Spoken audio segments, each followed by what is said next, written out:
जय आरसीएम,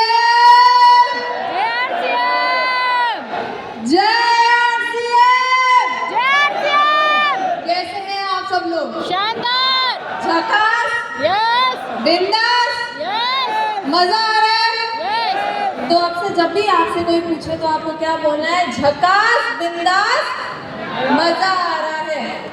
नमस्कार, मेरा नाम अंजलि कोठारी है। आप में से बहुत सारे लोग मेरा परिचय पूछेंगे, पर मैं कुछ भी बोलती हूँ उससे पहले हमेशा मेरे परिचय में ये बोलती हूँ कि नमस्कार, मेरा नाम अंजलि कोठारी है और मैं आरसीएम की बच्ची हूँ।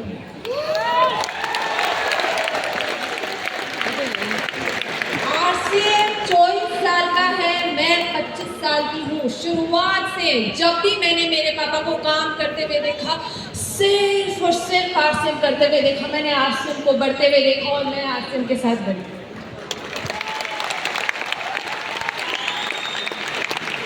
लोगों को अक्सर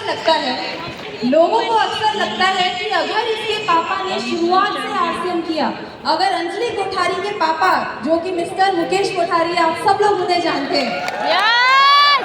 अगर अंजलि कोठारी के पापा ने शुरुआत से आरसीएम किया और अंजलि कोठारी ने शुरुआत से आरसीएम होते हुए देखा, बढ़ते हुए देखा, तो इसने हमेशा से डिसाइड करके रखा होगा कि इसको आरसीएम ही करना है। सब लोग ऐसा सोचते होंगे, बट ये लड़की ऐसा नहीं सोचती थी। इस लड़की ने पहले एक नौकरी की और नौकरी के बाद ये लड़की समझी कि अगर जिंदगी में कुछ करना है तो आरसीएम ही करना है।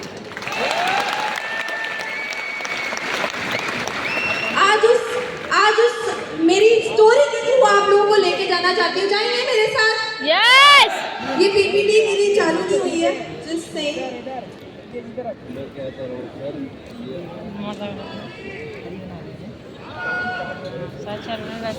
आज मैं बात करने वाली हूँ किसके बारे में? Job versus RCM. जी, अगर मैं आपको मेरे बारे में कुछ बताऊं तो जैसे कि आप सब लोगों को पता है, मुकेश जी कोठारी की डॉटर हूँ। शुरुआत से मैंने आरसीएम देखा है और इस आरसीएम ने मुझे क्या नहीं दिया। मैं जो भी एजुकेशन लेना चाहती थी, जिंदगी में जो कुछ भी करना चाहती थी, वो सब कुछ मुझे आरसीएम ने दिया। मेरी एजुकेशन बिट्स पिलानी से हुई और मेरी कॉलेज जो थी वो एसडी पार्सन से हुई, न्यूयॉर्क का कॉलेज है। आज हम लोगों को हमारी मदर का चेहरा ज़्यादा दिखने को नहीं मिलता क्योंकि मम्मी ज़्यादा आती नहीं है हमारे सारे इवेंट्स में। तो मैंने मेरी मम्मी के साथ एक फ़ोटो लगा रखी है मेरी ग्रेजुएशन की, और ये मेरी पढ़ाई लिखाई थी। आज मैं जो भी हूँ और स्टेज पे खड़े होकर अगर बोल रही हूँ तो सिर्फ और सिर्फ आरसीएम की वजह से हूँ और किसी की वजह से नहीं है। ये मेरी हमेशा से लाइफस्टाइल रही है, बट फिर भी मैंने कभी सोचा नहीं था मैं आरसीएम करूँ। मैंने कभी नहीं सोचा था। मुझे हमेशा से लगता था कि मेरे पापा जिस जॉब में अच्छे हैं उन्होंने वो चीज़ कर ली, मेरे पापा जिस चीज़ में अच्छे हैं उन्होंने वो चीज़ कर ली। मुझे पता है कि मैं फैशन में अच्छी हूँ, मैं फैशन करूँगी, इसलिए मैंने फैशन कम्युनिकेशन की डिग्री ली और मैंने बॉलीवुड में नौकरी की। मुझे पता है मैं जहाँ पे नौकरी करती थी ना, बहुत सारे लोगों का ड्रीम होता है। बहुत सारे लोग जिस नौकरी को मैं करती थी वहाँ पे पहुँचने के लिए मरते हैं, मुझे पता है। शुरुआत में मैंने नौकरी को इतने लगन के साथ की, इतने पैशन के साथ की, इतने मन के साथ की। वो लगन और पैशन मेरी जॉब में मेरे पास रहा ही नहीं था, क्योंकि रोज सुबह मैं 8:30 बजे उठती थी और रोज घर में 3:30 बजे आती थी। ये मेरी लाइफस्टाइल बन चुकी थी। मैं क्यों काम कर रही थी, किसके लिए काम कर रही थी, मुझे समझ में नहीं आता था। मैं तो सिर्फ रोती थी। यहाँ पे देख रहे हैं मेरी शक्ल, यहाँ पे मैंने रोता हुआ शक्ल डाला है, ये मेरी शक्ल थी। मैं क्यों काम कर रही थी मुझे पता नहीं था। और यही चीज़ मैं थोड़ा सा अगर रिवाइंड करूँ ना और आप लोगों को बताऊँ कि मेरे और मेरे पापा के बीच में एक दिन क्या कॉन्वर्सेशन हुई थी जब मैं नौकरी करने के लिए पहली बार जा रही थी।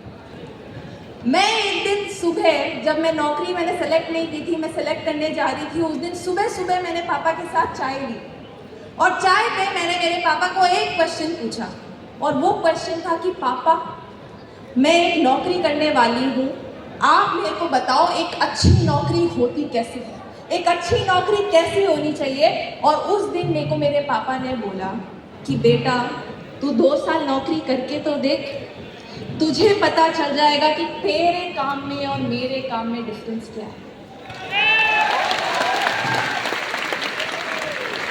2 साल का टाइमलाइन दिया था मेरे पापा ने।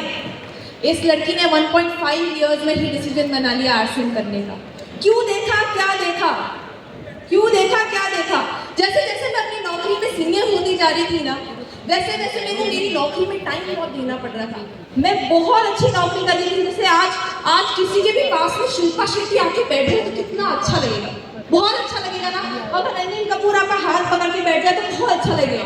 मेरी नौकरी का फर्स्ट दिन मेरे को अनिल कपूर के घर पे भेज दिया गया था अकेले चाय पीने के लिए। इतनी अच्छी नौकरी करती थी। पर जैसे जैसे मैं सीनियर हो गई वैसे वैसे मेरे को टाइम बहुत ज़्यादा देना पड़ा। मैं परेशान हो गई थी। उस समय मेरी बॉस ने मेरे को ये व्हाट्सएप मैसेज भेजा था। ये जो व्हाट्सएप मैसेज है ये मेरी बॉस ने मेरे को उस समय भेजा था। ये बोला था कि जैसे जैसे आप अपनी नौकरी में सीनियर होते जाओगे वैसे वैसे आपको और टाइम देना पड़ेगा। मैं पहले ही रो रही थी, मेरे खुद के लिए टाइम नहीं था। मैं मेरे पापा मम्मी से बात नहीं कर सकती थी। मुझे समझ में नहीं आ रहा था, जिस नौकरी को मैंने मेरा सब कुछ दे दिया, अब वो नौकरी में से क्या एक्सपेक्ट कर रही है, क्या दूँ इसको। और उस दिन मुझे समझ में आया, सच्ची में ये सच्ची कहानी है कि उस दिन मुझे समझ में आया कि शायद मेरे पापा जो करते हैं वो मेरे से तो अच्छा है।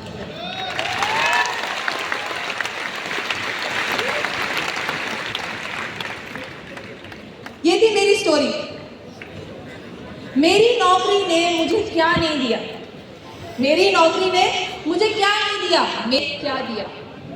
मेरे पापा को आरसीएम ने दिया टाइम, वो सिक्योरिटी जिसकी मैं भूखी थी। मेरे पापा को वो रिस्पेक्ट दिया आप लोगों ने, आरसीएम ने वो रिस्पेक्ट दी और वो स्किल दी। सब कुछ दिया मेरे पापा को, जो भी मेरे पास नहीं था ना एक नौकरी में। अगर मैं इसके बारे में थोड़ी सी बात करूं तो शायद मैंने टाइम के बारे में आपको समझा ही दिया है कि कैसे मेरी नौकरी में मेरे पास टाइम नहीं था। मैंने स्क्रिप्ट दे दी, प्रियंका चोपड़ा ने बोलना चालू किया। जैसे जैसे उसने बोलना चालू किया, बोलते बोलते कुछ उसने ऐसा बोल दिया जो उसको नहीं बोलना चाहिए, उसने बोल दिया। मैंने तो स्क्रिप्ट दी थी, फिर भी उसने बोल दिया। और वहीं पे सबके सामने इतने बड़े ऑडिटोरियम में मेरी बॉस मेरी टर्न करके चिल्लाई और बोली कि कैसी लड़की है, तूने ऐसा कैसा कर दिया, जब मैंने तेरे को वार्निंग दी थी उसके बाद भी तूने ऐसा कैसा कर दिया, मैं तेरे को फायर कर दूंगी। और ये मेरी ही बॉस नहीं है, सब लोगों की बॉस है। सारे बॉस होते ही ऐसे खड़ूस लेके, सारे बॉस हर बात में मेरे को फायर करने की बात करती थी। और दूसरी सेंस में अगर सिक्योरिटी बोलूं तो ये मेरा सबसे बड़ा रीज़न था। और ये था कि मेरी नौकरी मेरे को फ्यूचरिस्टिक नहीं लगती थी। मेरी नौकरी हमेशा मुझे ऐसा लगता था कि मेरी नौकरी मेरे हाथ से चली जाएगी और मुझे पता भी नहीं चलेगा। और आप सब लोगों के साथ, आप सब लोग जितने भी लोग नौकरी करते हैं ना, आप सब लोगों के साथ ये होने वाला है। आगे देखिए होता है क्या, क्योंकि AI आने वाला है। मेरी नौकरी में मेरे साथ यही होने लगा।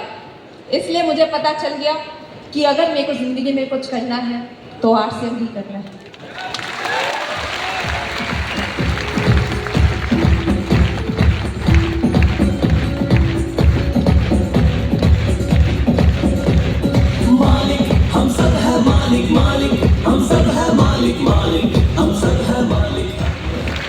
इसी के साथ मैं अपनी बात खत्म करने से पहले मैं चाहूंगी आप सब लोग एक बार स्टेज पे, एक बार अपनी सीट पे खड़े हो जाए।